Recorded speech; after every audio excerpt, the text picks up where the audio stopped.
Amém. Mais uma vez, prezados irmãos e irmãs em Cristo Jesus, paz seja convosco. É uma satisfação, um prazer estar aqui mais uma vez com os irmãos, nessa manhã do santo dia do Senhor, santo sábado. Hoje é santo sábado. Nós sabemos que é o dia santo de Deus. Mas hoje também, pelo menos no Brasil, é o dia do trabalho. Aí os trabalhadores param, porque é o dia do trabalho. Então hoje é um descanso duplo, o dia do Senhor e o dia do trabalho. Quando eu trabalhava em São Paulo, morava lá em São Paulo, nos anos 80, por aí, eu agradecia a Deus quando esse dia caiu no meio da semana, porque era uma folga. Ou então quando o patrão mandava a gente trabalhar, mas pagava 2 dias. Aí era bom. Mas deixando esse assunto para depois, vamos ao que interessa. Primeiramente eu quero cumprimentar, saudar a todos os irmãos e também aos nossos amados irmãos por aí afora que estão nos assistindo.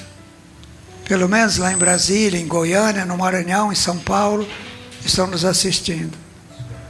E eu mando essa oração para eles, e dizendo que hoje a nossa lição é a continuação da lição de sábado. Hoje é Tiago, capítulo 4, do 9 até o 17. Vamos pedir a inspiração de Deus, para Deus nos dar palavras para comentar esses versículos, que já foram comentados aqui. O irmão José já comentou, o irmão Jonas também complementou, o irmão Eudes também deu uma ideia muito boa sobre Deus, se Deus quiser, se Deus quer. Nós vamos ver tudo isso.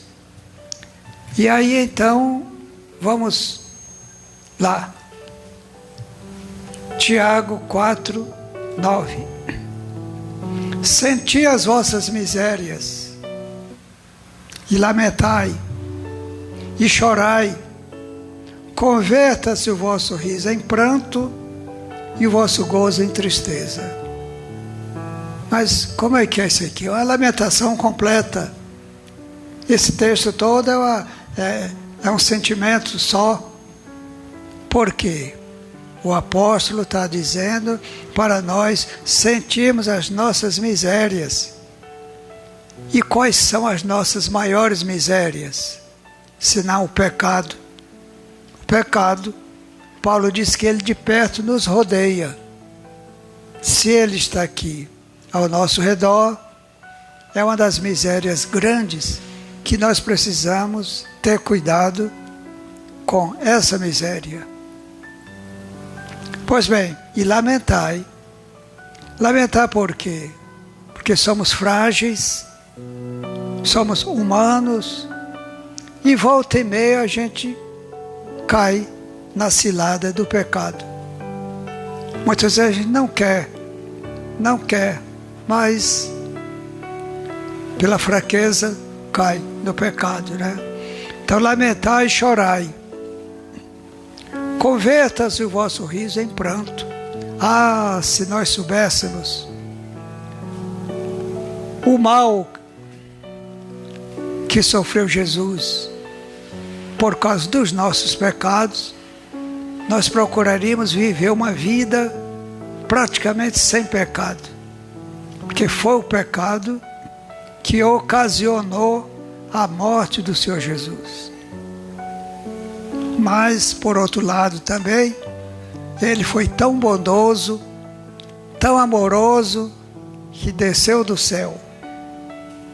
Deixou lá o seu trono, deixou à direita do Pai, deixou tudo lá. Deixou a companhia de seus santos anjos e veio salvar essa humanidade perdida. Nós estávamos perdidos. Nós não tínhamos direito de salvação. Nós éramos inimigos de Deus. Está escrito no Romanos 5. Nós éramos inimigos. Mas Ele veio e derrubou a parede de separação que tinha entre judeus e gentios, fez um povo só. E aí então nós passamos a ter o mesmo direito que os judeus tinham. Então, meus amados, converta-se o vosso riso em pranto e o vosso gozo em tristeza. Nós não podemos nos alegrar com o pecado, de maneira nenhuma. Nós temos que ficar tristes, porque os nossos pais proporcionaram o pecado, né? Ocasionaram o pecado, e de lá para cá todos nós nos tornamos pecadores. Mas também os nossos pais, Adão e Eva, por cometer aquele pecado, morreram e a morte passou a todos os homens, até nós. Nós poderíamos viver uma vida intérmina, mas somos pecadores e o salário do pecado é a morte. Mas falar em morte e falar em pecado, tem um escrito interessante que nós vamos meditar. É o seguinte: o salário do pecado é a morte, mas isso é o salário. E o castigo do pecado? Porque está escrito assim, ó: Deus castiga o pecado. Mas com quê? Porque o salário do pecado é a morte. Mas Ele castiga com quê? Interessante isso, viu? O castigo não é a morte ainda. Vamos pensar bem nisso. Com que Deus castiga o pecado? Sabe com que? Com o pecado. Está escrito desse jeito. Eu posso mostrar para vocês. Deus castiga o pecado com o pecado. Por exemplo, a gente tem um pecado, ou comete um pecado, e não corrige. Passa o tempo de corrigir, ou se esquece de corrigir, ou se acomoda naquele pecado. Vem um outro pecado para corrigir aquele. Então Deus castiga o pecado com o pecado. Vou contar uma história para vocês. Davi cometeu lá os pecados dele. E um filho dele também cometeu um pecado. Um filho dele deflorou a própria irmã. E Davi era o rei, era o pai, era para ter corrigido aquele pecado. Não corrigiu. Não corrigiu. E o tempo passou. Pois lá mais na frente prepararam uma festa. E os filhos do rei e as filhas, todos lá naquela festa. Um irmão matou aquele que havia feito aquele mal para sua própria irmã. É nesse sentido. Deus castiga o pecado com o pecado. Mas então vamos para frente, irmão Wilson.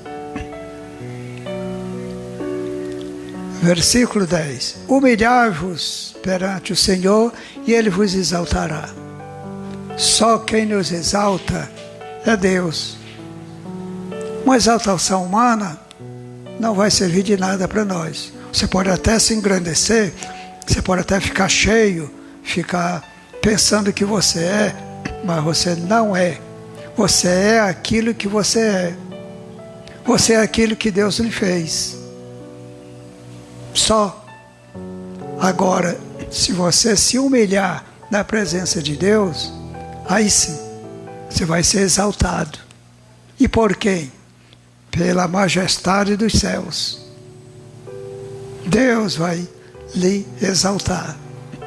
Fora disso, sim, O 11 agora, irmãos. Agora vai falar conosco. Irmãos, não faleis mal uns dos outros.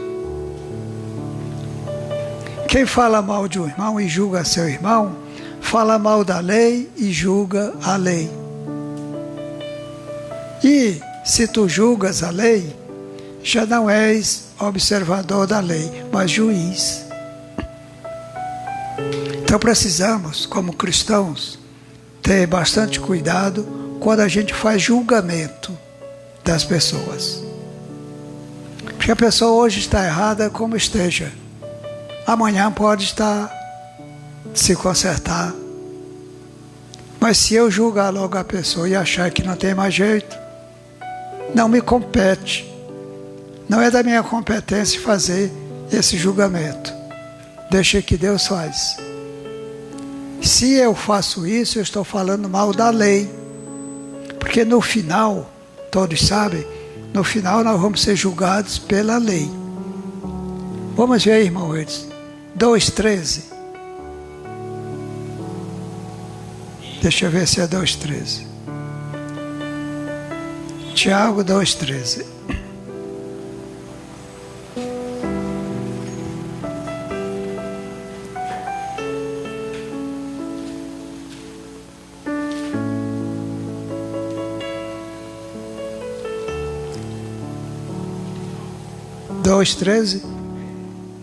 Então veja o 12. Vamos ser julgados pela lei da liberdade.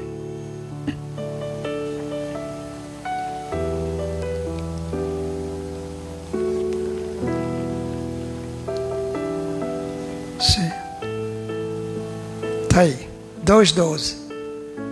Assim falai e assim procedei, como devendo ser julgados pela lei da liberdade. Mas se nós já antecipamos o juízo, o julgamento, nós estamos falando mal da lei. Então vamos esperar que a lei, chegue o tempo da lei fazer o julgamento. Lá é retidão. Lá não tem isso ou aquilo. Lá é reto, o juízo é reto. Pois bem, agora voltemos para o 4:10, né? Está aí. Irmãos, não faleis mal uns dos outros. Quem fala mal de um irmão e julga seu irmão, fala mal da lei e julga a lei. E se tu julgas a lei, já não és observador. Tem uma tradução que fala legislador. E o que é legislador? São as pessoas que fazem as leis. É por isso que aí, lá em Brasília, tem os 3 poderes. O poder judiciário, o poder legislativo e o poder executivo. O judiciário é da justiça. O legislativo é de fazer as leis, lá no Congresso. E o executivo é com o presidente para executar as leis. Então, se nós falamos mal do irmão, ou se julgamos a lei, falamos mal da lei, aí já não somos mais observadores. Nós já somos agora juiz da lei. Não foi nós que fizemos a lei. Interessante, viu? 12 agora. Há um só legislador, está aí. Só um. Deus. Foi Ele que fez a lei. E Ele sabe das coisas. Ele é onisciente. Quando Ele proclamou os 10 mandamentos, é porque no contexto dos 10 mandamentos, estava tudo que a humanidade precisa. Tudo estava resumido ali. Ali nós podemos dizer que é o básico. A lei de Deus, os 10 mandamentos, é o básico. E se a pessoa não consegue observar, guardar os 10, que é o básico, imagine outras coisas para frente. Então, há um só legislador. e um juiz, Deus, que pode salvar e destruir. Este sim. Então nós julgando ou falando, mas Deus sim, Ele pode salvar ou destruir. E Ele está mais, eu posso garantir para vocês, que Deus está mais para salvar do que para destruir. Sabe isso por quê? Porque tem um salmo que diz que Deus conhece a nossa estrutura, sabe que nós somos pó, sabe que nós somos mortal, e Ele não nos prova além das nossas forças. Tudo era medida. E então está aí. Há um só legislador, um só juiz, que pode salvar e destruir. E Ele está mais para salvar. Tu, porém, quem és? Que julgas a outrem? Você está julgando, mas você está na mesma condição dele. Se não é por aquele pecado, mas é por outro, você também é réu. Então, só quem está em boa condição aí é Deus, para fazer o julgamento. Primeiro, porque não tem quem o julgue. Depois disso, ele não é réu. Ele é o legislador. Ele é o juiz. Está aí. 13, irmãos. Aí agora vai entrar no outro assunto. A falibilidade dos projetos. Não é a infalibilidade. Pelo contrário, é a fabilidade. Aí nós dizemos, nós, seres humanos, ei, agora, vós que dizeis, hoje ou amanhã iremos a tal cidade, e lá passaremos o ano, e contrataremos e ganharemos. Às vezes a gente faz projetos assim. Isso é muito comum. A gente fazer projetos, pensamentos. Ah, eu quero fazer isso, eu vou fazer isso. A gente vê muito, sem falar mal dos políticos, mas a gente vê muitos políticos. Eu faço, eu fiz, eu vou fazer. E às vezes também, no nosso cotidiano, a gente fala isso. Eu fiz, eu faço, eu vou fazer. E esquece de Deus. Porque é só se Ele quiser. Só se Ele permitir. Ei, agora vós que dizeis, hoje ou amanhã iremos a tal cidade, e lá passaremos um ano, e lá contrataremos, e lá ganharemos. Será que está certo a gente pensar assim, projetar da gente para a gente mesmo? Não está certo. Se nós temos um superior, irmão Eudes, procure aí, Eclesiastes capítulo 5, e veja o versículo 5. Vamos ver o que é que diz. Tem uma escada daqui para frente, daqui para cima. Não. Então, irmão Eudes, deixa eu ver. Veja seu 4. Também não é. Espere lá. Tem que abrir a Bíblia. Eu abrindo. Ver se é... Não. Deixa eu encontrar aqui. Ó. Vocês não estão com pressa, né?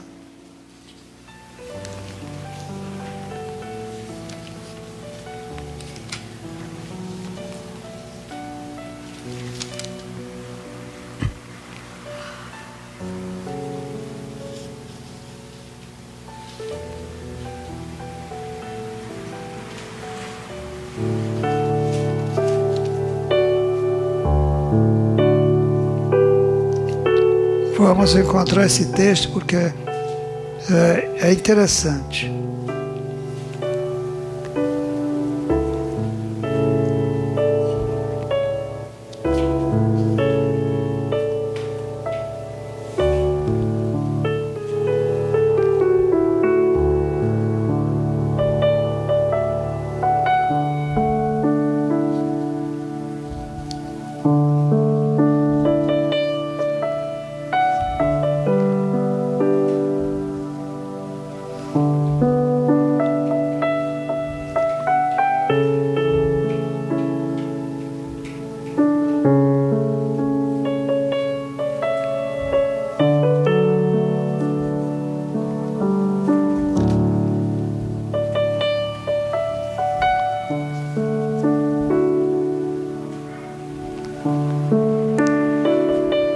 Sim.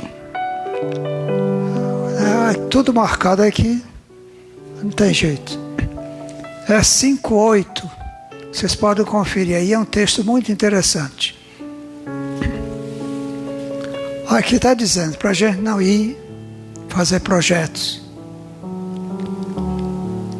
sem se lembrar que tem Deus. E aqui diz assim, ó.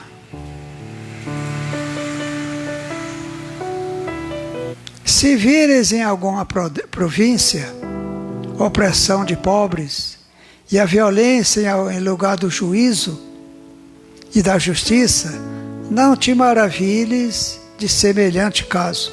Por quê? Porque o que mais alto é do que os altos, para isso atenta, e há mais altos do que eles. Nós estamos aqui, a criança está aqui, o adulto está aqui, mas acima dos adultos, vai indo até chegar lá. Tem um mais alto do que nós, bem mais alto do que nós. E aí é só se Ele permitir, senão não faremos nada. Veja agora agora é 4. Agora, mas é onde se ele quiser.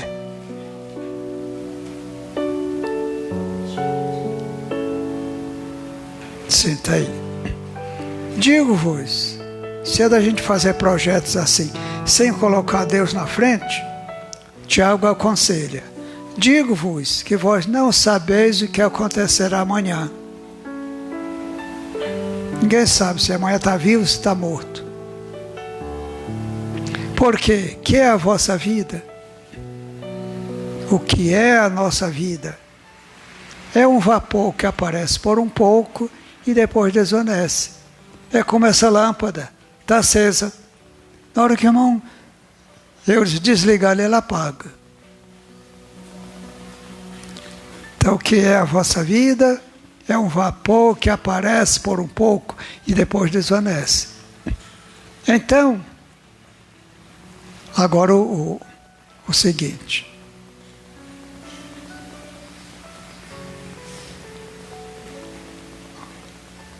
É o 15 agora, né? Em lugar do que deveis dizer, se é de dizer daquele jeito, é melhor dizer assim: se o Senhor quiser. E se vivermos, faremos isto ou aquilo. Mas é se o Senhor quiser. Mas vamos ver, vamos deixar esse texto aí e vamos ver, irmão Eudes, Hebreus 6:3. Hebreus 6:3.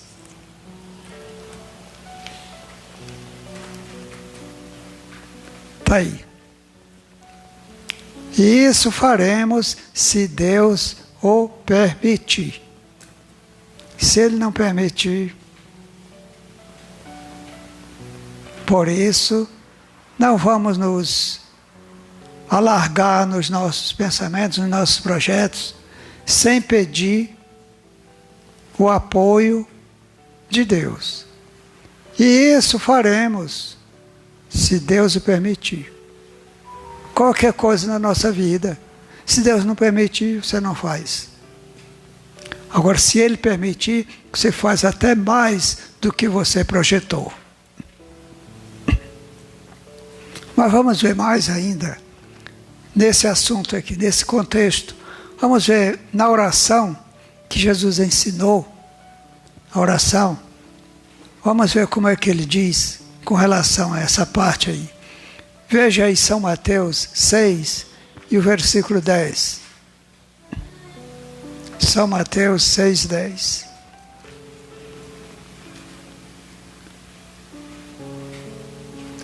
Então ele ensinou para a gente pedir o reino.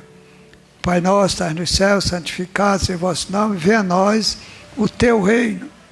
Seja feita a tua vontade. É a vontade de Deus, não a nossa. Nós não sabemos pedir. Nós não sabemos o que é melhor para nós. A gente pensa que sabe, mas não sabe. Seja feita a tua vontade, tanto na terra como no céu. Lá, já no céu é diferente. Lá no céu os anjos, com exceção de Lúcifer, todos obedeceram e obedecem ainda a Deus pela vontade dele. Lúcifer se rebelou, saiu fora. Mas então Jesus ensinou: venha o teu reino, seja feita a tua vontade, tanto na terra como no céu. É a vontade de Deus. E mais ainda, vamos ver mais outro texto ainda. 1 São João 5,14.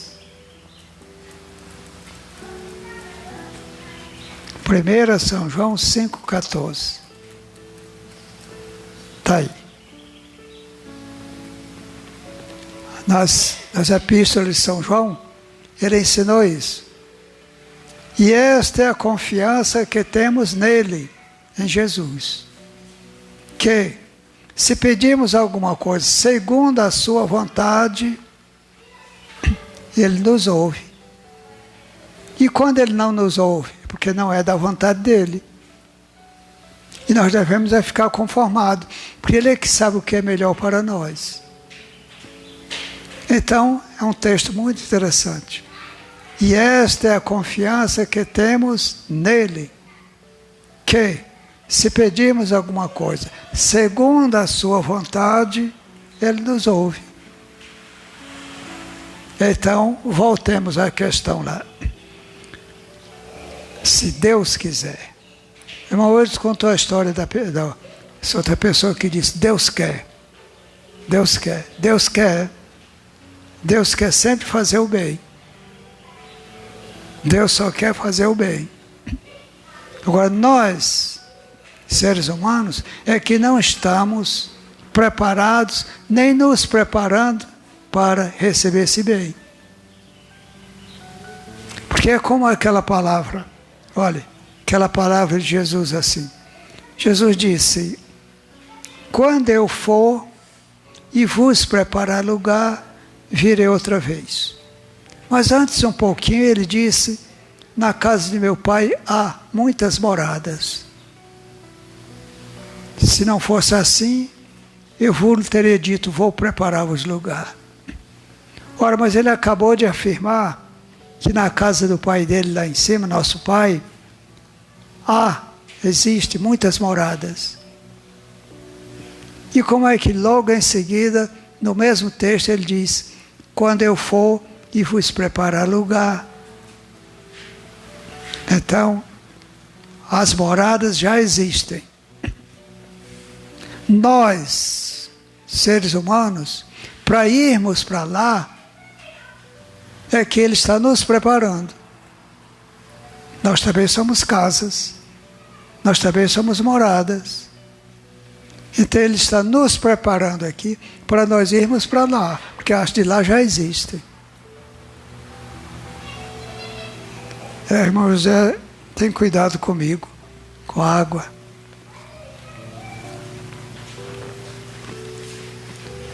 Pois bem, então está aí. As moradas já existem. Nós, para irmos para lá, é que precisamos ser preparados. Pois bem, voltemos para lá, irmão Tiago. Irmão. Em lugar do que deveria dizer, se o Senhor quiser, se o Senhor e se vivermos. Quantas vezes a gente faz projetos e a morte surpreende a gente? Existem muitos casos aí. Olha, eu pensava de fazer isso. Fulano pensou em fazer isso, queria fazer isso. Não deu tempo. Não deu tempo. Se o Senhor quiser, e se nós vivermos, faremos isto ou aquilo, mas tudo conforme a vontade dele. 16. Mas agora vos gloriais em vossas presunções. Como é que são essas presunções? É você esquecer de Deus, é uma presunção. E você dizer, eu faço, eu projeto, eu quero, eu vou fazer isso, vamos fazer isso, sem se lembrar de Deus. Isso é uma presunção. E Tiago diz, mas agora vocês se gloriam em vossas presunções, toda glória tal como essa é maligna e não divina. Poderia ser divina, mas é maligna, porque é uma pretensão, é um projeto da pessoa. É da carne, não é do espírito. Então, meus amados, vamos ter cuidado. Vamos ficar mesmo com a palavra de Tiago. Se o Senhor quiser, e se nós vivermos, aí sim, faremos isto ou aquilo. Agora o 17. Aquele, pois, que sabe fazer o bem e não faz, comete pecado. Esse texto é muito citado. Muito citado. Aquele, pois, que sabe fazer o bem e não faz, comete pecado. Mas como é que é isso? Trocando em miúdo. Se você sabe, se você tem o conhecimento e não faz, você está cometendo pecado. Se você sabe de uma verdade e não ensina para outro, para aquele outro também se preparar, você está cometendo pecado. Mas vamos ver aí, irmão Eudes, São Lucas 12 e o versículo 47. Está aí. E o servo que soube a vontade do seu senhor e não se aprontou, nem fez conforme a sua vontade, a vontade do seu senhor, será castigado com muitos açoites. Por quê? Porque ele sabia. Ele cometeu pecado em não fazer, mas ele sabia. Ele não ensinou para outros, também cometeu pecado e por isso vai ser castigado com muitos açoites. Agora, a situação daquele que não ficou sabendo, que não sabia de nada, é o 48, irmãos. Mas o que não a soube, o servo que não soube a vontade do seu Senhor, e fez coisas dignas de açoites, será castigado com poucos açoites. Vou ler de novo. Mas o que não soube e fez coisas dignas de açoite, com poucos açoites será castigado. E a qualquer que muito for dado, muito se lhe pedirá. E ao que muito se lhe confiou, muito mais lhe pedirá. Deus nos deu essa sabedoria. Deus nos deu esse entendimento. O que nós devemos fazer? Passar para outros. Para outros e para outros. Por quê? Nós recebemos muito. E muito nós vamos ser cobrados, exigido. Prestem bem atenção.